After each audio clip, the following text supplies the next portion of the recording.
Hello, I want to welcome you all to the SAM International Business Conference. I want to thank you all for attending as I discuss telework. The topic I will be presenting today is a shortened version of my systematic literature review titled Facilitating Positive Outcomes in Teleworkers Through Effective Leadership. Publius Syrus is quoted as saying, "Anyone can hold the helm when the sea is calm. A great leader can work effectively during times of uncertainty, treating each employee individually and inspiring a vision for the future requires a skilled leader." The telework arrangement is growing and increasing in popularity. The arrangement produces environmental benefits, employee benefits, and employer benefits. It has proven valuable during the COVID-19 pandemic as it allowed many businesses to keep their employees working. Leadership is complex, and it is requisite that leaders seek the appropriate techniques, skills, styles, and behaviors for its effectiveness.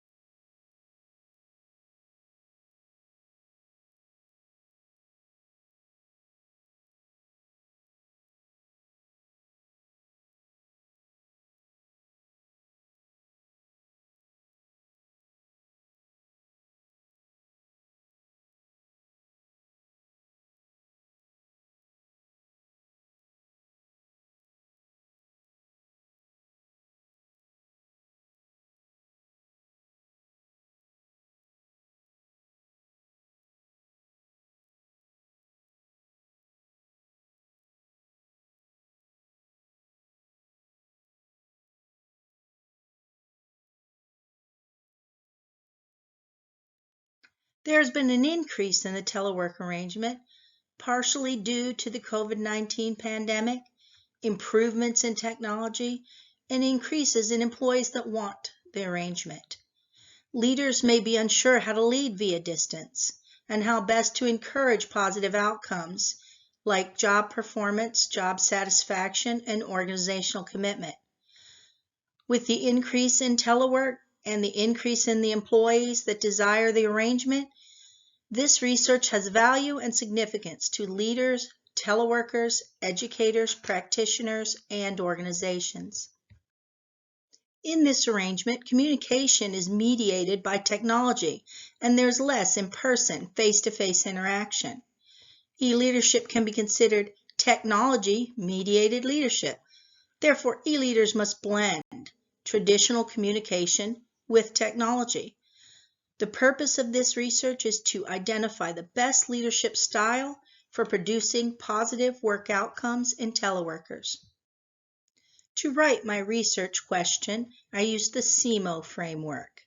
The context was the telework employee, the intervention, the best leadership style for leading teleworkers. The mechanism is the social exchange theory blended with the leader-member exchange theory, and the outcome is positive work outcomes to include job performance, job satisfaction, and organizational commitment.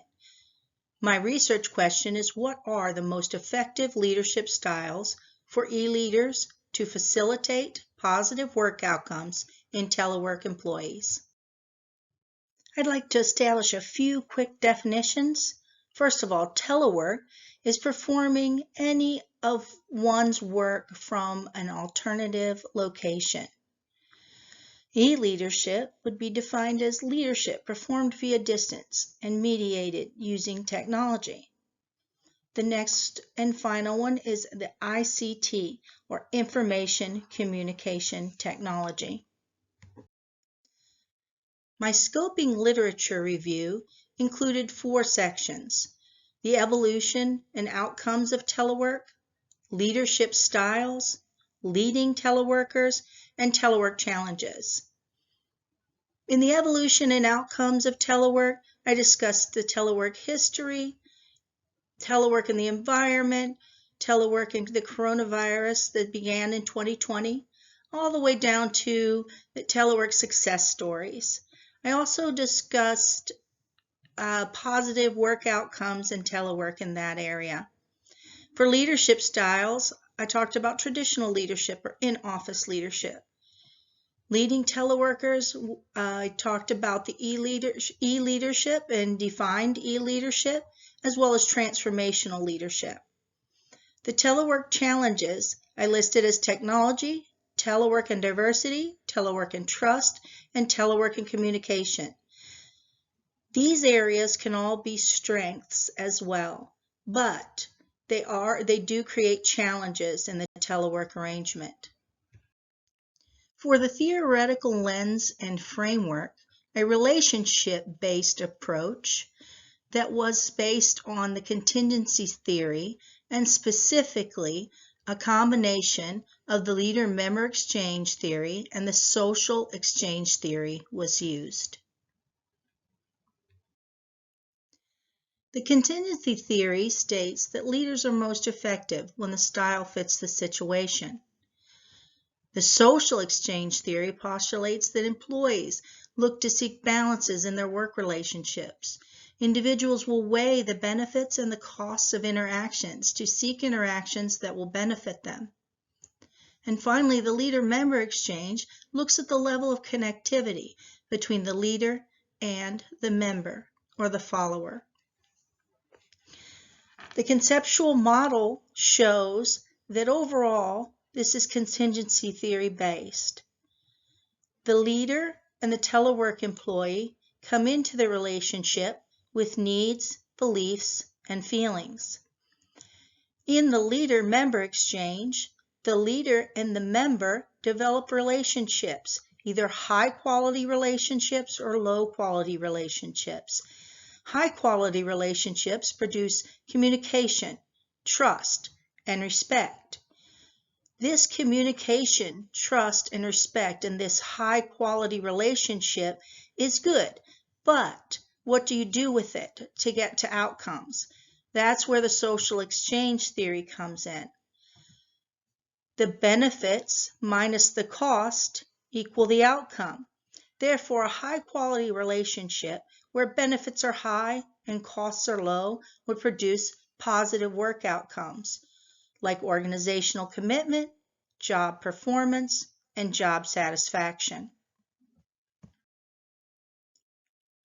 During the systematic literature review process, the data was collected in the form of studies. All the articles were appraised using the MMAT, and data was extracted, and the data then was analyzed. This is the search strand that I used to find the articles that I reviewed to determine if they would be included in the study. Using the search strand, 356 total articles were found. Of those, 178 were abstract screened, 56 were full text screened, 42 were appraised using the MMAT, and 37 articles were included after quality appraisal. The articles chosen dated from 2005 to 2020. Of those, 57% were qualitative articles, 38% were quantitative articles, and 5% were mixed method. The articles included qualitative literature reviews, qualitative surveys, qualitative interviews, quantitative surveys, experimental design, and mixed method approach. After using the MMAT appraisal tool, 19 of the articles scored an excellent rating, 15 a good rating, 3 a fair rating, and 5 were excluded. 37 articles were included in the final systematic literature review. Data was extracted from all 37 of the articles and recorded in a chart form. The first author, date, population, design to include the methodology, and the main findings were recorded. The introduction, scoping literature review, and the data extraction table were used to produce an initial set of structured codes to be used during the coding process. This table shows the original 16 structured codes that were used. This table shows the number of articles where each of the structured codes was coded. It also shows the frequency of that code over all of the articles. For example, communication was found in 27 of the articles, but was coded 62 times. Trust in 19 articles, 48 times. And coping skills was only found in 1 article with 2 codes.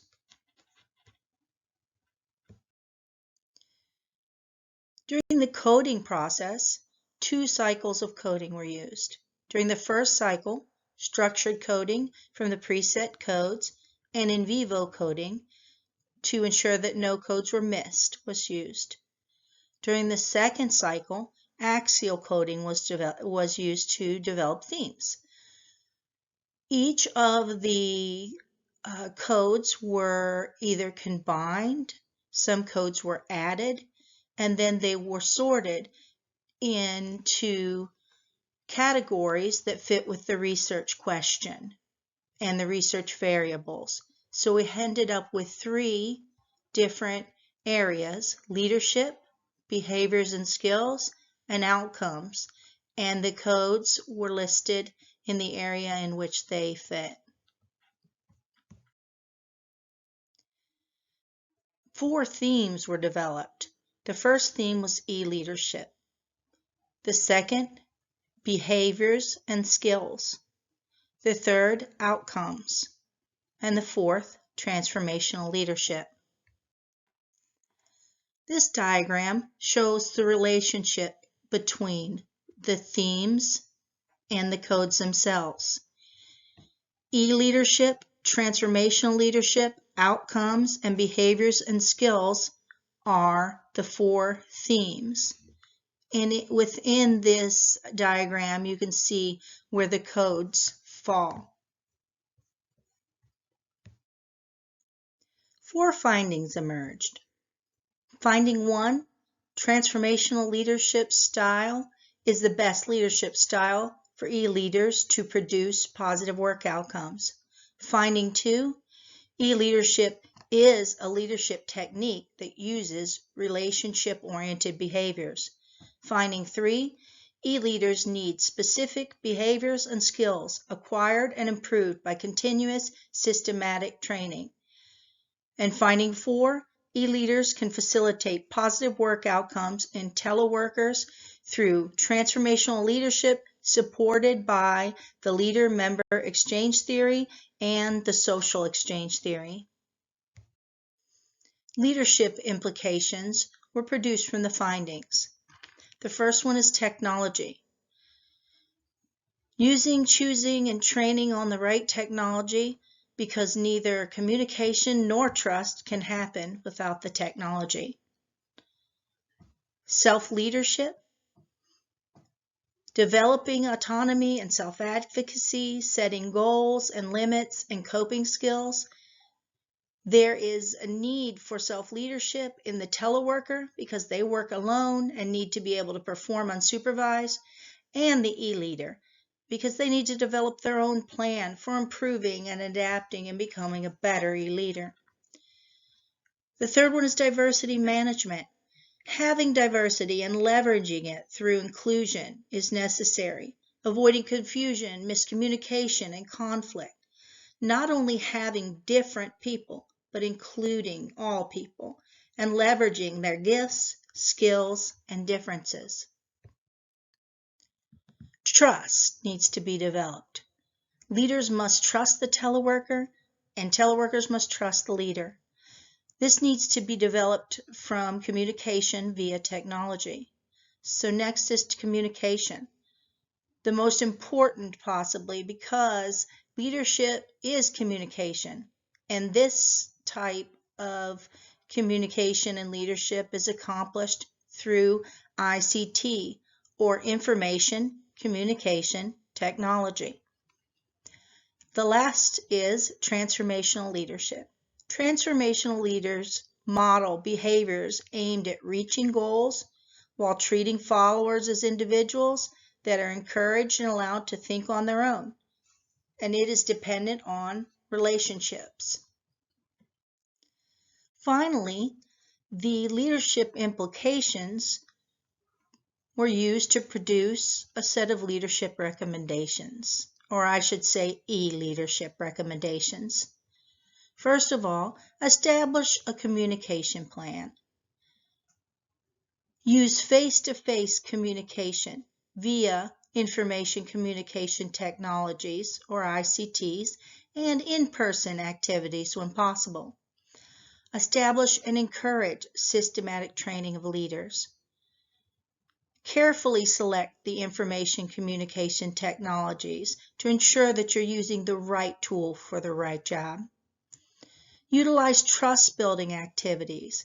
Trust is vital, must be built early and maintained. Here's an example of an e-leadership plan. This is just a simple one that I developed that uses SMART goals.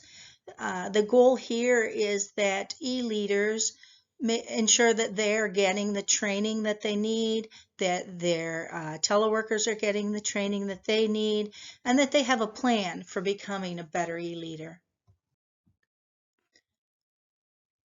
The next recommendation is to encourage diversity. And if diversity is present, to encourage inclusion. Also, encourage and reward autonomy and self-advocacy. Encourage the use of relationship-based behaviors. Create an e-leadership plan like the one shown on the prior slide. And utilize the revised conceptual model and the e-leadership checklist, which I'll show you on the next slide. This is the e-leadership effectiveness checklist. This checklist was produced using the recommendations. It's a very quick, easy tool to assess your e-leadership plan and how e-leadership is going in your organization, and if there are areas for improvement or areas of weakness that you could possibly improve upon.